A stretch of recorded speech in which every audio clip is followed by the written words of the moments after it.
Assalamualaikum warahmatullahi wabarakatuh.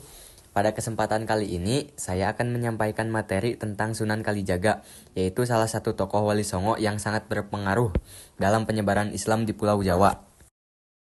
Pertama, perlu diketahui siapa itu Sunan Kalijaga. Sunan Kalijaga lahir dengan nama Raden Said, putra Adipati Tuban. Pada masa mudanya, ia dikenal sebagai pemuda yang berani. Namun, sempat terjerumus dalam tindakan merampok karena rasa ketidakadilan yang ia lihat di masyarakat.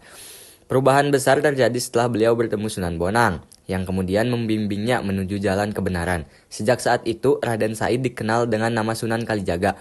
Nama Kalijaga sendiri berarti penjaga kali atau sungai, karena beliau pernah melakukan tap brata di tepi sungai. Masa muda beliau, walaupun beliau seorang wali, tapi ya beliau juga manusia. Beliau juga sama kayak kita, pernah mengalami masa muda. Nah, pada masa mudanya itu, Raden Said dikenal sebagai pemuda yang pemberani dan kritis. Ia sering merasa prihatin melihat rakyat kecil yang hidup miskin, sementara para bangsawan hidup berlimpah harta. Karena rasa keadilan sosial itu, Raden Said sempat terjerumus menjadi seseorang perampok. Nah, itu dia, yang merampas harta orang kaya untuk diberikan kepada rakyat miskin. Nah, setelah mengalami masa muda yang berliku-liku, kehidupan Raden Said berubah total ketika ia berjumpa dengan Sunan Bonang. Pada awalnya, ia berniat merampok Sunan Bonang, tetapi keajaiban terjadi. Meskipun harta sudah diambil, harta itu selalu kembali ke tempat semula. Raden Said terkesan, lalu menyerah, dan sadar bahwa beliau berhadapan dengan seorang wali Allah. Dari pertemuan itu, ia mendapat nasihat penting bahwa membela rakyat tidak dilakukan dengan kekerasan, tetapi dengan menebarkan ajaran kebaikan. Sejak saat itu, ia berguru pada Sunan Bonang dan perlahan-lahan berubah menjadi pribadi yang taat. Nah, setelah melalui masa bimbingan dengan Sunan Bonang, Raden Said benar-benar berubah. Ia meninggalkan cara hidup lamanya dan mulai mendalami ajaran Islam dengan sungguh-sungguh. Karena ketekunannya dalam beribadah dan tapa brata di tepi sungai. Nah, bagi kalian yang tidak tahu apa itu tapa brata, itu adalah semacam tirakat untuk mengendalikan hawa nafsu dan menenangkan diri. Nah, lanjut. Masyarakat kemudian menjulukinya Sunan Kalijaga yang berarti penjaga kali. Nah, julukan ini memiliki makna yang filosofis dan dalam. Sungai adalah sumber kehidupan yang selalu mengalir, memberi manfaat tanpa membeda-bedakan. Demikian pula Sunan Kalijaga. Ia menjadi penjaga kehidupan rohani masyarakat Jawa, menyalurkan ajaran Islam dengan cara yang lembut, terus-menerus, dan penuh manfaat.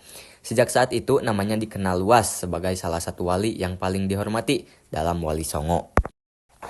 Nah, Sunan Kalijaga ini memiliki metode dakwah yang unik. Beliau tidak menentang adat istiadat Jawa secara keras, melainkan menjadikannya sarana untuk memperkenalkan Islam. Dakwahnya dilakukan dengan cara halus, toleran, dan penuh kebijaksanaan. Dengan pendekatan ini, ajaran Islam terasa dekat dengan kehidupan sehari-hari masyarakat, sehingga mudah diterima tanpa menimbulkan penolakan. Nah, apa sih kunci keberhasilan dakwah beliau ini sehingga beliau bisa mengajarkan Islam di Jawa dengan sangat-sangat mulus? Nah, dakwah Sunan Kalijaga berhasil karena beberapa faktor penting. Pertama, beliau menggunakan budaya lokal sehingga masyarakat merasa dekat. Kedua, beliau bersikap bijaksana dan rendah hati sehingga dihormati banyak kalangan. Ketiga, ajaran yang disampaikan selalu inklusif dan toleran, tidak menimbulkan pertentangan. Dan keempat, beliau mampu mengintegrasikan nilai Islam dengan tradisi Jawa sehingga masyarakat tidak merasa kehilangan identitas budaya mereka. Nah, faktor-faktor inilah yang menjadikan dakwah Sunan Kalijaga itu sangat sukses dan bertahan hingga berabad-abad, bahkan hingga sampai saat ini. Nah, sekarang masuk pada warisan dan pengaruh. Warisan Sunan Kalijaga sangat terasa hingga saat ini. Tradisi-tradisi seni dan budaya Jawa masih banyak digunakan sebagai sarana penyampaian pesan moral. Karya-karya beliau dalam bentuk wayang, tembang, dan simbol budaya masih hidup di tengah masyarakat. Makam beliau di Kadilangu, Demak, juga menjadi tempat ziarah yang dihormati banyak orang. Nah, sekarang masuk kepada kesimpulan dan penutup. Dari kisah hidup Sunan Kalijaga, kita belajar bahwa menyebarkan kebaikan itu tidak harus dengan kekerasan atau paksaan, melainkan dengan cara yang damai, kreatif, dan penuh toleransi. Beliau itu adalah teladan bagaimana agama bisa bersatu dengan budaya sehingga lebih mudah diterima di masyarakat. Nah, mungkin sekian yang bisa saya sampaikan dalam video kali ini.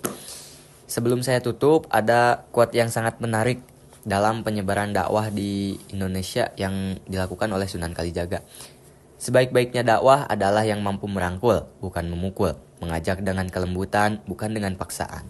Baik, terima kasih Atas perhatiannya, wassalamualaikum warahmatullahi wabarakatuh.